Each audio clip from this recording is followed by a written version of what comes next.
men's 4x100 meter Olympic final without Jamaica should be a guaranteed medal for Team USA, but unfortunately, they ended up coming in last place. They finished second to last, but ended up getting disqualified. We're going to be talking about what happened. Canada won gold, South Africa came in second, and Great Britain came in third.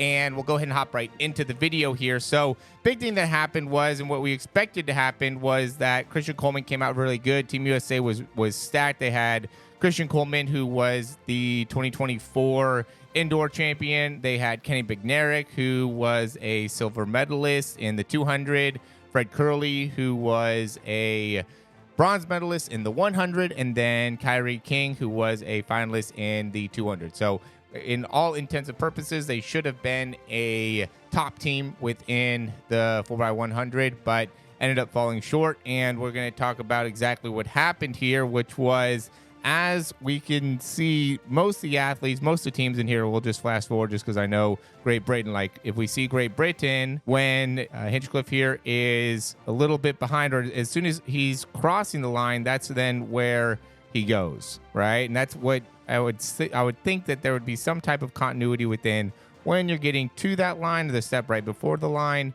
then you end up going, right? And that seems to make it so then you have a good exchange. Well, for whatever reason, Kenny Bednarek, who has been on a 4x100 meter team before, it's not like this is the first time ever, he just goes way early. You could see Christian Coleman's not even close to the line, and Kenny Bednarek just takes off. And so by the time he's in the exchange zone, he is just way behind. I mean, not even close, and ends up passing where you need to make the exchange by, and that's what ended up making it so they get disqualified. Christian Coleman also ran to the other lane, and so just did not execute this at all. Very frustrating to be able to see, just because of how good of a team that this should have ended up being. And there's a lot of people, Carl Lewis is one of the main guys that continues to come out and say just negative things about it. There's been things about how the 4x100 meter team has won less golds than, we've won 1500 meter finals. And so, just again, frustrating performance. Christian Coleman did really good at the beginning, was able to make up the stagger pretty well on France, was able to get some separation from Great Britain. And so right here, we should have been in probably the either first place, maybe top three. From this point, we'll go in. Obviously, now we're not even close. We're out of it at this point. Or the U.S. is out of it at this point. Canada is in a good spot. I don't think that they were winning at this point. I think that Japan was probably winning after the exchange or around the exchange. It looks like Andre de Grasse got the baton pretty early on, as did Kini Simbine. But Andre de Grasse did a good job coming back and was able to pass. If they were behind Japan, was able to pass Japan.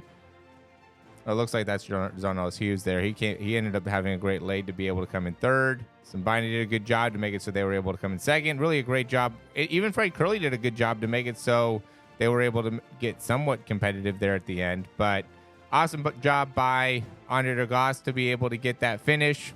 It looked really good from the side too, being able to get the exchange and really coming back from not really far back, but he wasn't in a great place. He's been somebody that has closed for them really well. They won a world championship. They came in second in the last Olympics and now won Olympic gold.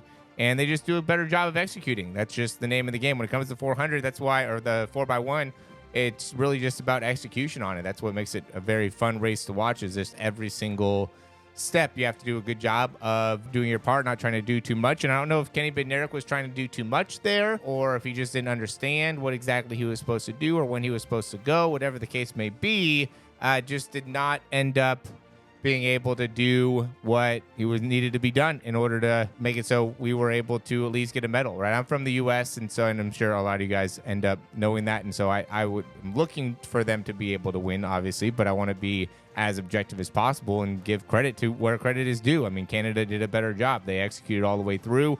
Andre de Grasse is somebody that's obviously still one of the top finishers in the world. Kini Simbine is one of the fastest guys in the world, as is Arnell Hughes. All of them did really good. And while, they ended up winning, I do think that the U.S., if they had executed at the beginning, had a great chance to at least take a medal. But that's not what happened. ended up getting disqualified. Very frustrating. So the final times ended up being Canada winning with the 37.50, South Africa 37.57, and Great Britain 37.61. And as always, guys, thanks for watching. If you liked the video, click that thumbs up, subscribe to the channel. We're going to have a couple other videos here if you want to watch the 4x100m women, or if you want to watch the 100m breakdown, you can go ahead and click those videos now, and we'll take you right to them. Thanks for watching. We'll talk to you soon.